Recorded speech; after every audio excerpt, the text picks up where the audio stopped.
Hi everyone, this is Evil Devil on A Talk with Evil Devil. So maybe you guys are a little confused, but I changed my talk show from 15 Minutes with the Devil to just a talk with the Evil Devil. I just figured that it would be better to not always having to limit my time to 15 minutes. Too much work. So before we start, I would just like to confess I am really excited because this is my first broadcast and I gotta be honest, I am really freaking nervous. So bear with me. Now, I have gotten a lot of good feedback about this, radio blog, you can call it that I'm gonna start to do. Honestly, it was most from my friends and family, but I promised that I will try to do my best. Now, I know that I said that the first broadcast was gonna start on the 7th of January, which was Monday, and it was 2 days ago. I'm sorry. I just came home from spending Christmas and New Year's Eve in Finland, so I was really freaking tired. I fell asleep, and when I woke up, well, my mom woke me, but when I woke up, it was already way past midnight.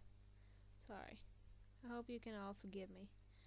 Anyway, today's two topics is about dun dun dun the year 2012 and what we will remember from it and what music is worth listening to.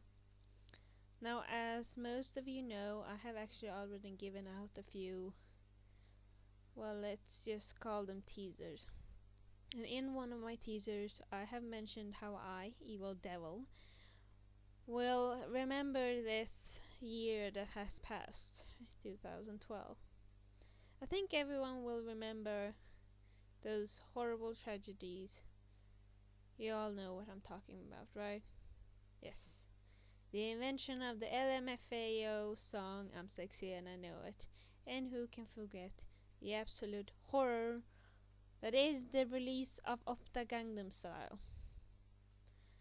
I mean, Michael Jackson and Elvis Presley must be crying of shame for how our once rich and touching music culture now has turned into, I call it the age of the douches hits. I mean, I see every no good a-hole guy and every prissy teen bimbo that has more gum in their mouth than actual brain in their heads singing these two songs, or dancing, or talking about it, or at least listening to them. Can't they get their own sense of music style? I mean, can't they get far enough from the MTV Top 10 hits just so they won't be tempted into making a frickin' Spotify or iTunes playlist just to hear those mind-numbing songs over and over again? Just far away from the constant commercializing, just so they can't listen to some original songs that are way, way, way better. And now I'm not even talking about One Direction, though I have to admit they have a few pretty good songs, even when they're overexposed, as they're called. And no, I'm not talking about the former mentioned British boy band. I'm talking about real artists, those who aren't like One Direction, who continue to spew out a sickly amount of love songs, one after another.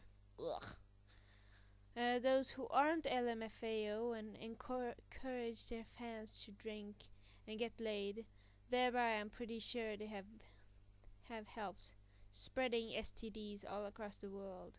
By the way, if you're listening to this, way to go, guys.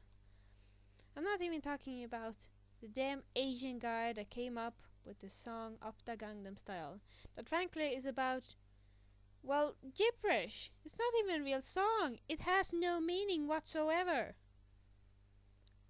Am I the only one who is royally pissed off about this? I'm just asking here.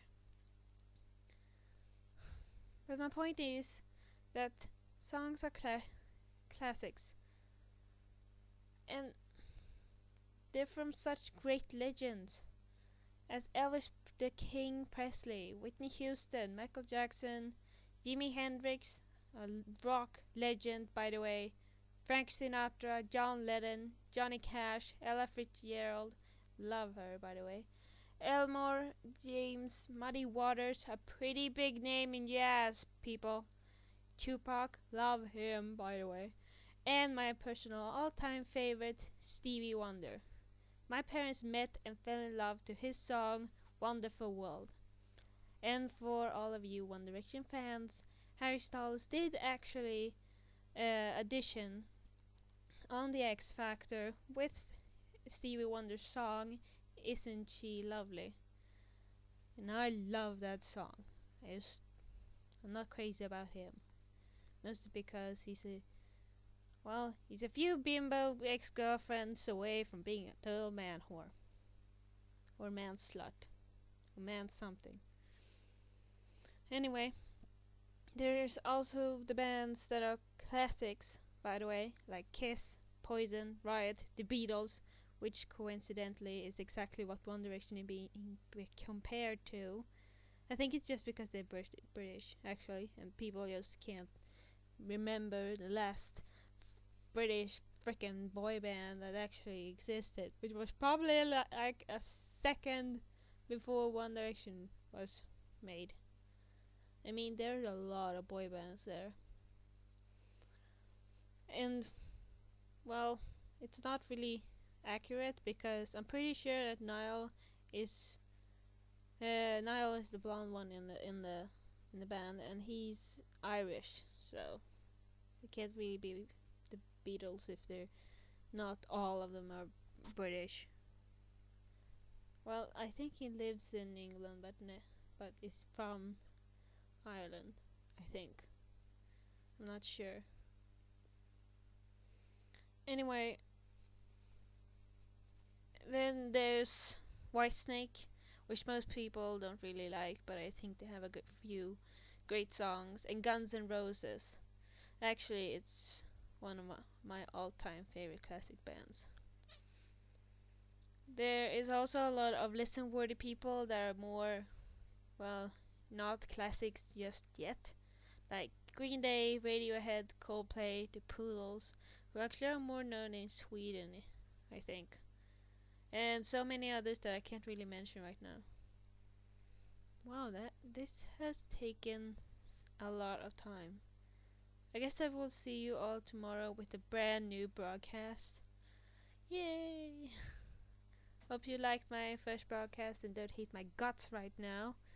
But seriously, stay funky, folks. And my advice to you all will forever be my motto that I'll always follow. You can't get your heart broken if you don't have a heart. Bye now.